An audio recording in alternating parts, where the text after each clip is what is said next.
Bonjour bien-aimés dans le Seigneur. Bonjour bien-aimés du Seigneur. Le Seigneur dit, mon peuple périt par manque de connaissance. Et c'est pareil. Le peuple de Dieu est manipulé, escroqué à cause de son ignorance. Bien-aimé dans le Seigneur. Aujourd'hui, je vais te parler, pas très longtemps, mais je vais te parler de la fréquentation de l'église, ou plutôt des temples. Beaucoup de chrétiens se posent la question à savoir si c'est une obligation d'aller au temple. Est-ce que c'est une obligation? Si je ne vais pas au temple, est-ce que le Seigneur sera content de moi ou pas? Bien-aimé dans le Seigneur, il faut savoir une chose, c'est que le Seigneur, ce qui est merveilleux avec le Seigneur, ce qui est extraordinaire avec le Seigneur, c'est que il nous a donné la liberté. Bien-aimé, il nous a donné la liberté. Bien-aimé, tu es libre de faire ce que tu veux. Écoute bien. Tu es libre de faire ce que tu veux. Mais en même temps, il faudrait que tu en assumes les conséquences. Voilà le cadeau que le Seigneur nous a donné. Il nous a rendus libres. Bien-aimés dans le Seigneur. Il nous a rendus libres. Il nous a affranchis de toutes choses. Il nous a affranchis de toutes choses. Bien-aimés. Et il te dit que tout est permis, mais tout n'est pas utile. En même temps, tout est permis, mais tout n'est pas utile. Tu peux faire toutes choses. Mais est-ce que c'est utile? Mais pareillement, non? Aller au temple, est-ce que c'est utile pour toi? Déjà là. Parce que, malheureusement, aujourd'hui, beaucoup de pasteurs, même certains pasteurs que j'apprécie bien, peut-être de façon inconsciente, font peur aux chrétiens en lui brandissant la menace d'un mécontentement du Seigneur au cas où le chrétien ne viendrait pas au culte le dimanche. Donc c'est une obligation de venir au culte le dimanche. Bien-aimé, je vais te surprendre. Ce n'est pas une obligation. Ce n'est pas une obligation de venir au culte le dimanche. Après, je peux comprendre le pasteur qui exige que tu viennes au culte le dimanche, qui t'impose de venir au culte le dimanche. Parce que je suis sûr, je suis certain qu'au fond de lui-même, il sait qu'il n'a pas le droit. Il n'a pas le droit. Il n'a pas le droit de te l'imposer. Parce que déjà, bien aimé, il ne connaît pas ton quotidien. Est-il certain que tu es libre le dimanche? Non, il te dira que oui, tu dois t'arranger. Si tu lui dis par exemple que je travaille le dimanche, il va dire que oui, mais c'est le Seigneur qui t'a donné ce travail-là. Ah ben, non, je ne suis pas d'accord. Bien sûr que c'est le Seigneur qui a donné ce travail-là, mais je ne suis pas d'accord. Hein? Si le dimanche, c'est ton seul jour de repos, c'est le seul jour, par exemple, il y en a, là, cette vie est tellement difficile que il y en a qui travaillent 6 jours sur 7 pour joindre les deux bouts. Oui, il va te dire, mais attends, c'est trop facile. C'est trop facile parce que ces pasteurs qui vous parlent là, mais c'est des chômeurs. C'est des gens qui ne travaillent pas. C'est des gens qui ne travaillent pas. Donc c'est trop facile de rester dire que oui, il doit être là le dimanche. Toi, pasteur, tu peux mettre là tous les jours. Entre guillemets, c'est ton boulot. Tu peux mettre là tous les jours. Mais lui, il ne peut pas. Il ne peut pas. Donc, exiger qu'il soit là le dimanche, je dis non. Ce n'est pas une obligation. Ce n'est pas une obligation. Notre rôle à nous, serviteurs de Dieu, c'est d'amener le chrétien à louer son Seigneur, d'être en communion avec son Seigneur. C'est de connaître le Seigneur, c'est d'aimer le Seigneur et de respecter ses recommandations.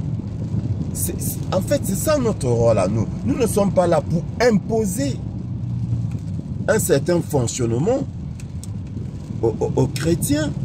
Nous montrons les Écritures aux chrétiens, nous lui enseignons les Écritures, nous lui donnons la compréhension. Dans la compréhension, c'est même pas nous, c'est le Saint-Esprit qui doit leur ouvrir l'esprit pour qu'ils comprennent. Mais nous enseignons malgré tout la parole. Et ceux qui comprennent, comprennent. Et maintenant, libre à eux. Libre à eux, c'est tout comme la dîme. On ne va pas obliger un chrétien à payer la dîme. Raison pour laquelle l'apôtre Paul avait parlé de libéralité. Libéralité, dans libéralité, tu as liberté. Donc, liberté de donner. Tu donnes si tu veux, tu ne donnes pas si tu ne veux pas. Pareil. Tout en sachant que la Bible dit quoi? Qui donne peu, reçoit peu. Ou encore, qui sème peu, moissonne peu. Ben, quelqu'un peut décider, peut dire que j'ai pas besoin de beaucoup moissonner. À ce moment, il sème peu. Quand tu fais ta plantation, là, tu as une plantation de 1 hectare. Ben, c'est toi qui décides soit d'exploiter la totalité de ta plantation, soit d'exploiter la moitié ou le tiers. Ben, il y en a qui vont dire, oh, je ne me prends pas la tête, je prends un tiers de ma plantation et puis je plante le maïs et puis le reste, je n'en ai pas besoin. Et il y en a qui vont dire que non, non, non, j'exploite toute ma plantation. Et à ce moment-là, il va récolter assez. Celui qui n'a utilisé que le tiers de sa plantation, là, de sa terre, bah, il va moissonner sur le tiers. Ce que ça donnera, une chose est certaine, c'est que ça donnera moins que pour celui qui a utilisé la totalité de son hectare. Voilà, c'est tout. La loi du ciel est là, qui sème peu, moissonne peu. Voilà, celui qui n'a pas, celui qui ne donne pas la dîme là, il moissonnera peu, c'est tout. C'est son problème. Aussi simple que ça. C'est son problème avec le Seigneur. Donc il n'y a pas d'obligation. Déjà pour dire, là, quand on parle le dimanche est présenté comme le jour du repos du Seigneur et nous savons très bien que c'est faux. C'est faux, ce n'est pas le dimanche que le Seigneur s'est reposé. C'est écrit où dans la Bible que le Seigneur s'est reposé le dimanche? On a dit le 7e jour. Le 7e jour, pas le 7e jour de la semaine. Bien aimé dans le Seigneur, il s'est reposé le 7e jour. Non, il s'est reposé le 7e jour à compter du 1er jour il a eu à travailler. Donc, notre Seigneur a travaillé 6 jours et puis le 7e jour, il s'est reposé. Le premier jour, c'était quel jour? Ce n'est pas mentionné. Ce n'est pas mentionné. Et après, maintenant, donc, notre merveilleux Seigneur, lui encore, il est venu abolir, mettre un thème au sabbat. Donc, de telle sorte qu'aujourd'hui, il n'y a pas de jour spécifique de repos. Le repos dans le Seigneur, c'est tous les jours, comme je l'ai fait. Je l'ai dit dans l'un de mes renseignements. Le repos, c'est tous les jours, bien aimé dans le Seigneur. Le repos, c'est tous les jours. Et si le repos, c'est tous les jours, l'adoration au Seigneur aussi, donc c'est tous les jours. C'est pour ça que je vous ai dit, je loue mon Dieu tous les jours. Toute occasion est bonne pour moi pour le louer. Toute occasion est bonne pour moi pour prier. Je prie tous les jours. Je n'attends pas le dimanche pour le prier. Est-ce que tu attends le dimanche pour le prier, bien-aimé dans le Seigneur? Ou encore, est-ce que c'est parce que ton frère n'est pas venu au culte le dimanche que ça fait de lui un païen? Il faut arrêter ça. Non, non, ce n'est pas parce que ton frère n'est pas venu au culte le dimanche, ou qu'il est allé jouer à son football le dimanche, ou bien il a fait une autre activité le dimanche, que tu vas dire que, ah ben, il devait consacrer ça au Seigneur. Mais c'est quoi consacrer au Seigneur? C'est quoi consacrer au Seigneur? Et c'est comme la dîme, je te l'ai expliqué, c'est comme la dîme. N'est-ce pas? Beaucoup sont convaincus, étaient convaincus avant de peut-être de suivre mon enseignement. Bon, bien sûr, il y en a d'autres qui, je n'ai pas la prétention de dire que c'est moi qui ai montré ça aux gens. Il y a beaucoup de chrétiens qui le savaient déjà, que la dîme, nous sommes les premiers. On doit être le premier à manger sa propre dîme. Voilà. Donc c'est comme la dîme. C'est comme la dîme. La dîme, c'est pour nous. C'est d'abord pour nous. D'accord? Pour célébrer le Seigneur. Donc nous célébrons le Seigneur tous les jours. Donc ce n'est pas parce que le chrétien a décidé le dimanche d'aller à son match de foot, ou bien d'aller à son sport, ou bien de, je sais pas, ou bien d'aller en famille, que ça fait de lui un mauvais chrétien. Parce qu'il a choisi aller en famille que d'aller, de venir au culte. Non, le culte, ce n'est pas la relation avec le Seigneur. La vraie relation avec le Seigneur, bien aimé, elle est personnelle, la vraie relation avec le Seigneur. L'adoration. Hein? Le Seigneur dit quoi? Il veut des adorateurs, ceux qui l'adorent en esprit et en vérité. En esprit et en vérité. Il y en a qui vont tous les jours le dimanche à l'église, mais qui ont un comportement exécrable. Il y en a qui vont jamais à l'église, mais ils sont adorables. Il y a tout ça. Attention, je ne suis pas en train de dire qu'il ne faut pas aller au culte le dimanche. Je ne suis pas en train de dire ça, mais je suis en train de dire ce n'est pas une obligation. Dans tous les cas, c'est à toi. Ce n'est pas au pasteur de faire de ça une obligation. Non. Là, il est déjà en train de piétiner ta liberté, la liberté que le Seigneur Jésus-Christ t'a offerte. Tu es libre de faire. Et tu assumes les conséquences. Il n'a pas le droit. Donc, c'est à toi de te l'imposer comme obligation. C'est comme pratiquement toute chose. C'est nous qui nous imposons, qui nous devons nous imposer les choses parce que c'est nous qui subissons les conséquences des actes que nous posons. Donc, si je m'impose une conduite, c'est moi qui vais subir, assumer les conséquences de ma conduite. Bien-aimé dans le Seigneur, c'est ça qu'il faut comprendre. C'est ça qu'il faut savoir, bien-aimé. Donc, ce n'est pas au pasteur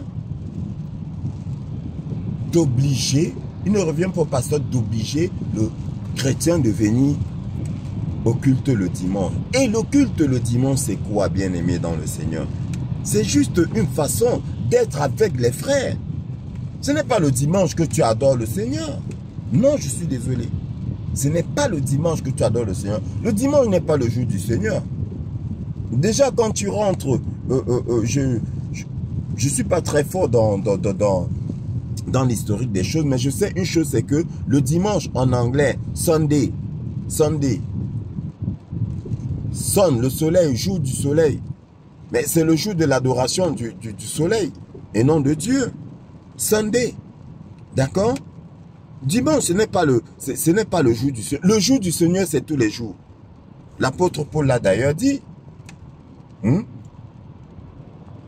Il dit, je m'étonne que vous observiez les temps, les jours, les mois, les années, vous les observez. Il dit, j'ai l'impression d'avoir œuvré en vain. Et quand tu vas dans Galates, on dit quoi? Ils étaient tous les jours assidus au temple, tous les jours, pas le dimanche, tous les jours. Donc, bien aimé dans le Seigneur, si le pasteur dit, oui, c'est une obligation de venir au culte le dimanche, bah, tu lui dis, mais pasteur, décale aussi ton culte, mets-le le lundi parce que c'est le lundi que je ne travaille pas. Le dimanche, je travaille. Le lundi, je ne travaille pas. Donc, mets ton culte le lundi. Et je serai au culte le lundi. Voilà. Ce n'est pas parce que tu n'iras pas au culte le dimanche que tu es en train d'offenser Dieu. Qui a dit ça? Est-ce que c'est Dieu qui t'a dit ça? Ou encore, comme on dit, c'est écrit où? Voilà. C'est écrit où? Nulle part. Nulle part. Bien-aimé. Il est bien de louer le Seigneur en communauté. Voilà. Ils étaient tous les jours assidus au temple. Mais, bien-aimé dans le Seigneur, mais pose-toi la question. Comment ça se fait qu'ils étaient tous les jours assidus au temple? Ne travaillaient-ils pas? Voilà. Bien-aimé dans le Seigneur. Donc, s'il faut aller dans la profondeur des choses, je dirais aussi que, mais ces gens-là, il faut aussi qu'ils soient à l'église tous les jours. Il ne faut pas qu'ils attendent seulement le dimanche. Il faut qu'ils aillent au temple tous les jours. Non, là, on ne va pas s'en sortir, bien-aimé dans le Seigneur. S'il faut réfléchir comme ça, s'il faut agir comme ça, on ne va pas s'en sortir. Mais le problème, c'est quoi, je vais te dire. Et je dis, je les comprends. Malheureusement, c'est-à-dire que quand tu essaies d'aller plus loin ou trop loin, après, il y a des obligations. Après, il y a des charges. Parce que quand tu construis un temple, bien aimé, il faut bien payer les charges. Un loyer, un quelconque loyer, l'électricité, l'eau, voilà. Ceux qui vont nettoyer le temple, bien entendu, très souvent, ils ont des bénévoles, mais ils vont quand même te dire que oui, mais on a telle dépense. Bon, bref, il y a les charges, il y a les dépenses. Donc, moins vous êtes assidus au temple, d'accord, bien aimé dans le Seigneur, moins on encaisse de l'argent. Parce que plus vous êtes nombreux au temple, plus on a des offrandes, la dîme est assez conséquente, les offrandes sont assez conséquentes. Donc du coup, on peut beaucoup plus facilement subvenir aux charges du temple. Aussi simple que ça. Aussi simple que ça. Donc il ne faut pas tordre la parole de Dieu et faire croire que parce que le chrétien ne vient pas au temple, alors le chrétien est en train d'offenser, ne vient pas au temple le dimanche, alors le chrétien est en train d'offenser le Seigneur. Faux. Non. Non, non, non, je suis désolé. Je suis désolé. Ce n'est pas ça, ce n'est pas vrai. Ce n'est pas vrai. Le chrétien peut avoir d'autres activités qui font plaisir au Seigneur. D'autres activités, et il peut poser d'autres actes supérieurs qui sont plus grands même que sa présence au temple et qui font plaisir à son Seigneur, à son Dieu. Bien-aimé dans le Seigneur. Oui. Donc, faut pas brandir cette menace-là au-dessus de la tête des chrétiens pour que le chrétien se sente obligé. Parce que là maintenant, tu l'obliges là. Quand tu l'obliges, ça n'entre plus dans le cadre de la volonté du Seigneur. Parce que le Seigneur ne veut pas qu'on oblige quiconque. Je répète, l'apôtre Paul a parlé de libéralité. Car Dieu aime celui qui donne avec joie. Dieu aime celui qui donne avec joie. Dieu aime celui qui agit avec joie. Nous devons agir avec joie. Nous devons agir pas dans la contrainte. Pas dans la contrainte. Pas dans la peur. Il faut arrêter de susciter la peur. Si demain j'ai un temple, bien aimé, il faut que j'assume. Il faut que j'assume. Parce que je vais avoir un temple. Et après, je vais commencer à réfléchir. Ah, il faut payer le loyer.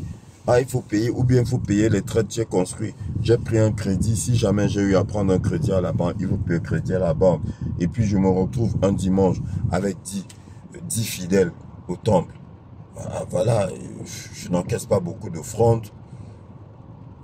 10 fidèles au temple et c'est compliqué.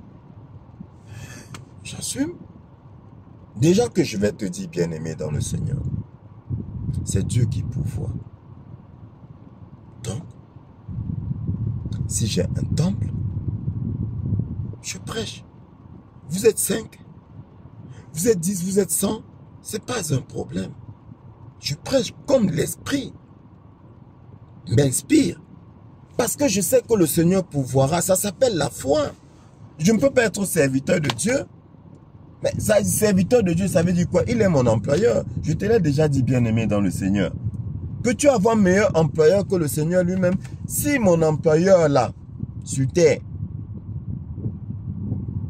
est capable de me payer mon salaire à la fin du mois, mais à combien plus forte raison, Dieu qui est Dieu, qui n'est pas un homme, à combien plus forte raison? Donc ça s'appelle la foi. Voilà. Maintenant, si tu vas aller construire un temple immense, tu sais aussi sur quoi tu comptes. Si Dieu est avec toi là, il va subvenir. Je répète, si Dieu est avec toi, si Dieu est avec toi, mais pourquoi tu as peur? Il va subvenir aux besoins du temple. Ça, c'est une certitude. Si ce temple-là honore Dieu, Dieu va subvenir aux besoins du temple. Donc, tu n'auras pas besoin d'exhorter. Non, pas d'exhorter. Tu n'auras pas besoin d'obliger les fidèles à venir, de menacer les fidèles qu'ils viennent. Non, prêche. Donc, bien-aimé dans le Seigneur, écoute ton cœur. Tu connais les recommandations du Seigneur. Si l'Esprit de Dieu en toi te dit, va au temple tous les dimanches. Bien-aimé, va au temple tous les dimanches. L'Esprit de Dieu te connaît. Et il sait ce qui t'est réservé. Et il sait pourquoi il te dit, va au temple le dimanche. Si l'Esprit de Dieu te dit, ce dimanche, repose-toi. Bien-aimé, repose-toi. Repose-toi. C'est là, comment je vais dire, c'est là la différence avec notre Seigneur, notre merveilleux Père Céleste. C'est là toute la différence. Notre merveilleux Père Céleste, il te connaît. Il sait qu'aujourd'hui, là, ça ne sert à rien que tu ailles au temple. Il le sait. Peut-être parce que tu es fatigué, peut-être parce que c'est le seul jour où tu peux véritablement profiter de l'intimité avec ta femme ou avec tes enfants. Le Seigneur le sait. Et il sait que ce n'est pas parce que tu n'iras pas au temple aujourd'hui là que ça signifie que tu ne l'aimes pas. Arrêtons ça. Arrêtons ça. Non. On ne va pas au temple pour chercher Dieu. Hein. Ah non, non, non, non, non, non, non. Et bien aimé, je vais même te dire, je pensais à ça, je pensais hier ou avant-hier. Et j'ai eu cette pensée-là. Je n'ose pas te dire que c'est inspiré par l'Esprit de Dieu parce que beaucoup vont me bondir dessus. À chacun de voir. J'ai eu cette pensée-là. Bien aimé dans le Seigneur.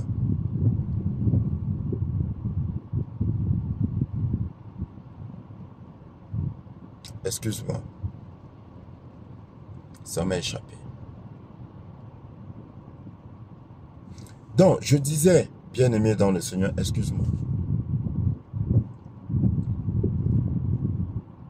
Ce n'est pas une obligation. Ce n'est pas parce que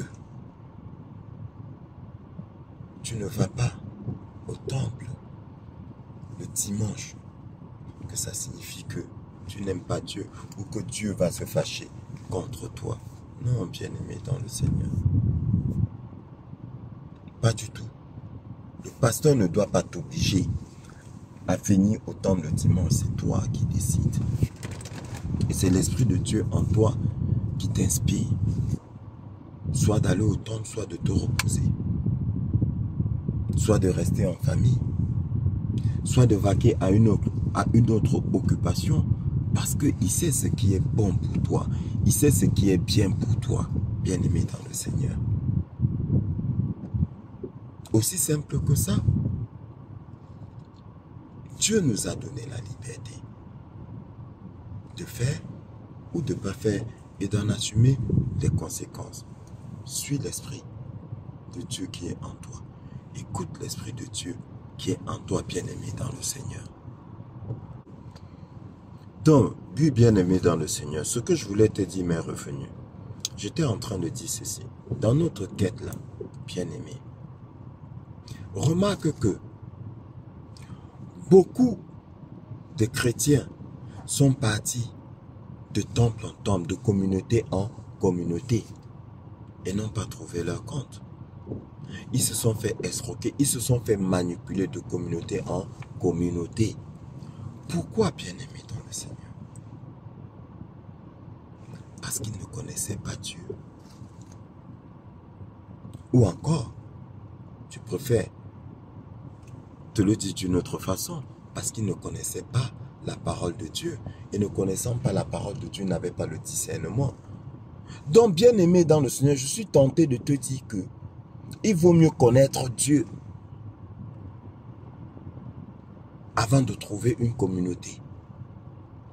Oui, vu sous cet angle-là, il vaut mieux connaître Dieu avant de trouver une communauté. Dès lors que tu connais Dieu là, bien-aimé dans le Seigneur, quand tu connais Dieu là, tu vas dans une communauté, tu sauras que ici, c'est là où il faut que je sois. Dans tous les cas, dès lors que tu connais Dieu, tu es rempli de l'Esprit de Dieu et l'Esprit de Dieu lui-même va te guider vers une communauté. Bien-aimé.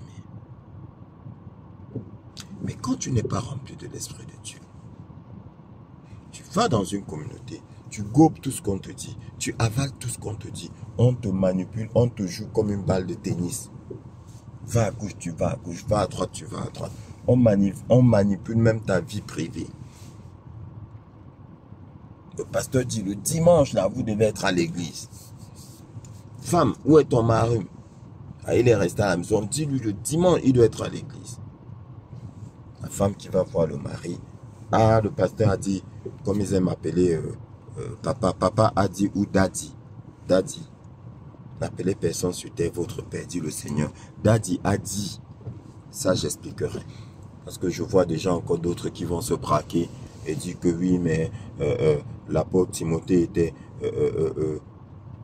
le fils spirituel de l'apôtre Paul. Non, il n'était pas le fils spirituel de l'apôtre Paul. Il était son fils dans la foi. C'est différent. Je vais vous expliquer dans un autre enseignement. Donc, elle va dire à son mari, Daddy a dit que dimanche là, hein, on doit être à l'église.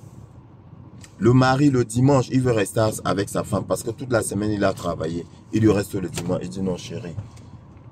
Ça, ce dimanche, j'ai besoin d'être avec toi. Elle va dire non. Pourquoi? Parce que daddy, papa, le pasteur, a dit qu'il faut qu'on soit à l'église. Ce n'est pas une obligation. Mais femme, ma soeur, ton mari a le droit de te dire non. Tu ne le savais pas, maintenant tu le sais. Ton mari a le droit de te dire je ne suis pas d'accord et tu dois obéir à ton mari. Tu dois obéir à... Dieu n'est pas un Dieu de désordre, c'est un Dieu d'ordre. Ce n'est pas le pasteur que tu as épousé, c'est ton mari que tu as épousé. Tu dois obéir à ton mari. Dans le cas contraire, va-t'en. Est-ce que tu comprends? Parce que, vu que tu ne lui as pas obéi, il a le droit de te répudier. Parce que l'homme a le droit de répudier la femme pour cause d'infidélité. Mais l'infidélité, là, je te l'ai expliqué dans un enseignement. L'infidélité, ce n'est pas seulement l'adultère. L'adultère est une infidélité, mais toute infidélité n'est pas adultère. L'infidélité, c'est la désobéissance. Tu désobéis à ton mari, tu lui tiens tête. Il dit que non, ce dimanche, tu ne vas pas au culte. Toi, parce que le pasteur a dit, parce que daddy a dit, tu t'en dimanche et tu vas au culte. Donc tu désobéis à ton mari. Tu es infidèle à ton mari. Tu es fidèle au pasteur et infidèle à ton mari. Penses-tu que Dieu est d'accord avec toi?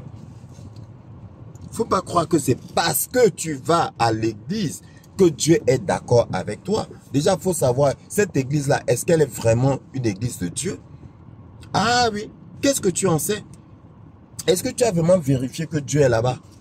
Que c'est Dieu qui les inspire? Que c'est Dieu qui les motive? As-tu vérifié? Donc tu désobéis à ton mari. Il a le droit de te répudier. Même s'il est fils de démon. Fils du démon. Dans l'un ou l'autre cas, il a le droit. Il peut décider que, ok, reste avec ton daddy. Et tu rentres, tu trouves qu'il a fermé la porte. Tu fais comment? Tu fais comment? Non, tu dois obéir à ton mari, femme. Pas au pasteur. C'est un serviteur de Dieu qui te parle. C'est écrit où que tu dois obéir, laisser ton mari et obéir au pasteur. Le pasteur ne gère pas ton couple. Il ne gère pas ton couple. Non. C'est pas lui que tu as épousé. C'est pas avec lui que tu couches. Hein. Sauf si je ne me trompe. Non. Donc, vous vous faites manipuler parce que vous n'avez pas encore trouvé Dieu. Celui qui a trouvé Dieu là, vous allez le manipuler comment? Vous allez le manipuler comment? Donc, beaucoup de mes frères égarés, ils sont égarés parce que, qui sont dans les fausses églises, ils sont tous dans ces fausses églises parce qu'ils n'ont pas encore trouvé Dieu. Ils ne connaissent pas Dieu. Parce que celui qui connaît Dieu ne reste pas dans les fausses églises. Oui. Donc, bien-aimé dans le Seigneur, mon Père n'habite pas dans les bâtisses faites de main d'homme. Ce n'est pas là-bas que tu trouves Dieu. Non, c'est là que tu trouves Dieu. Ne savez-vous pas que vous êtes le temple du Saint-Esprit?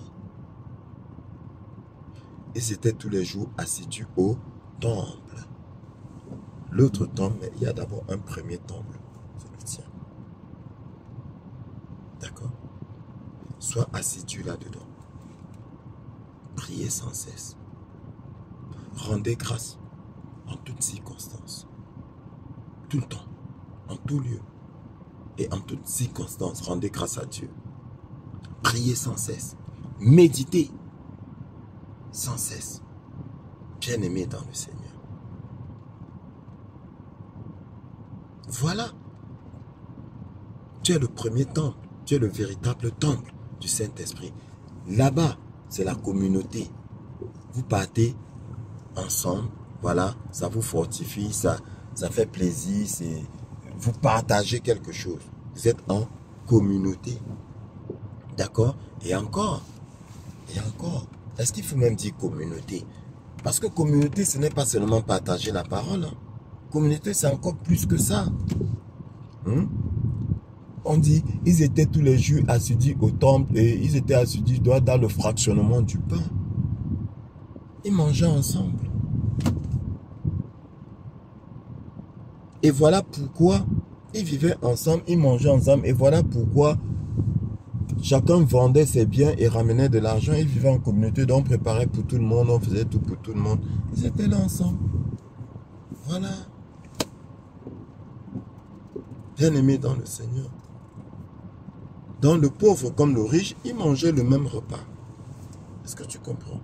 Le pauvre comme le riche, ils mangeaient le même repas. Regarde, quand tu vas sur YouTube, il y a des vidéos sur la vie dans des communautés. Tu vois, dans un village, tous les jours, ils préparent, ils tuent deux, trois brebis. Ils préparent et c'est tout le monde, ancien comme enfant, s'assoit et on sert. Ils ont les mêmes assiettes, mais on sert. Donc, ils sont tous assis là, riches comme pauvres. Ils sont tous assis, ils mangent. Ils ont contribué. C'est l'argent de la communauté. D'accord, bien-aimé dans le Seigneur? Donc, s'il faut jouer à ce jeu-là, non, personne ne va s'en sortir. On n'a pas à t'obliger. Et n'aie pas peur. Hein. Faut qu'on arrête de vous effrayer. Là, Dieu n'est pas un Dieu de peur. Faut qu'on arrête de vous effrayer, dire que ouais, machin et tout. Non, je suis le premier à t'exhorter à aller. Je dis bien, je suis le premier à t'exhorter à aller au temple.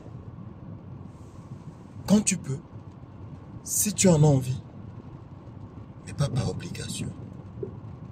Tout ce que tu fais par obligation, tout ce que tu fais par contrainte, n'arrange pas le Seigneur. Le Seigneur n'adhère pas.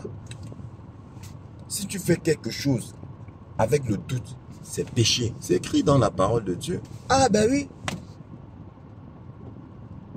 Si tu fais quelque chose à contre-cœur, c'est péché. Ben oui. Tu ne le savais pas, maintenant tu le sais. Maintenant tu le sais. Et vous, mes chers frères, pasteurs là, ne vous laissez plus influencer par la crainte de l'argent, du manque d'argent pour payer vos différentes charges. Si vous êtes avec Dieu, ayez la foi. Et si vous avez la foi là, si vous avez la foi, vous allez donner l'enseignement qu'il faut. Vous ne viendrez plus là juste pour dire aux gens, pour prêcher comment il faut être à l'église, comment les gens ils attendent le dimanche pour avoir d'autres activités, alors que le dimanche, il faut venir au culte. Qui a dit que le dimanche, c'est pour le culte? Qui a dit? Oui, ceux qui sont effectivement, pour vous, qui adhérez à une communauté. Si le dimanche, c'est leur jour de culte, ok, vous irez le dimanche au culte. Si le samedi, c'est leur jour de culte, vous irez le samedi au culte. Voilà. Et si vous estimez que le pasteur a le droit de vous obliger, bah écoutez, si le dimanche, c'est un jour de travail, voyez avec votre employeur, quitte à ce qu'il vous vire de votre boulot, et puis le dimanche, vous allez au culte, Dieu vous donnera un autre boulot. Non, c'est pas comme ça que ça marche. Il faut connaître Dieu, il faut comprendre Dieu. Dieu sait que tu peux, Dieu sait que tu ne peux pas. C'est toi et Dieu. Ce n'est pas toi et le pasteur. Le pasteur n'est pas ton Dieu. Ton pasteur n'est pas ton Dieu. Il t'accompagne dans la quête, dans la connaissance de Dieu. Mais qui vous a dit? Hein? C'est comme ça qu'ils deviennent des gourous. C'est comme ça qu'ils deviennent des gourous. Donc vous êtes là, non, le pasteur, dès que vous voyez le pasteur, vous tremblez. Non, c'est un être comme vous. C'est un être comme vous. Bien-aimé. Voilà pourquoi l'apôtre Paul, parce que interrogez-vous sur toute chose. Voilà pourquoi l'apôtre Paul a préféré travailler pour ne dépendre de personne. Parce que l'apôtre sait que la tentation là est forte. Ah oui, bien-aimé, la tentation est forte. Hein? Oui, l'apôtre Paul dit qu'il a préféré ne pas jouir de son droit, le droit de l'enseignant. C'est-à-dire que celui qui enseigne, celui qui prêche l'évangile doit vivre de l'évangile. C'est un droit. Mais l'apôtre Paul a préféré ne pas jouir de ce droit-là parce que la tentation est grande. Bien-aimé dans le Seigneur. Oui. Parce que si moi je veux vivre de l'évangile que je prêche, je vais attendre de toi des offrandes, des dîmes. Et bien aimé, quand ça ne va pas venir, l'esprit malin là, qui vit en nous là, va me dire, bon, prêche sur la dîme, prêche sur les offrandes, le bienfait de donner le peu qu'on a, comme la femme qui avait utilisé le reste de farine et d'huile qu'elle avait pour faire du pain pour le serviteur de Dieu. On va dire, et puis après, il n'a plus jamais manqué de farine et d'huile dans ses pots. Voilà ce qu'il vous prêche. Pour vous dire que le peu que vous avez donné, Dieu pourvoira. Non, faux. Ça ne marche pas comme ça. Ça ne marche pas comme ça. Donc, je vais être tenté, on va être tenté de prêcher, de faire ces prédications-là, de sélectionner pour prêcher. Non, nous devons prêcher sous l'inspiration divine. Si l'Esprit de Dieu te demande de prêcher sur le sujet A, tu prêches sur le sujet A. Parce que ça va être fluide. C'est l'Esprit en toi qui parlera. Mais si tu ne veux pas prêcher sur le sujet A, tu ne veux plus absolument prêcher sur le sujet B, tu commettras des erreurs. Il y aura des contradictions dans ce que tu dis. Et c'est là-dessus que les autres vont te reprendre. Parce que ce n'est pas les désirs de ton cœur que tu as prêché et non pas l'Esprit de Dieu. Oui. Oui. La tentation est grande. Donc, je préfère préserver ma liberté, comme l'apôtre Paul, en étant à charge à personne.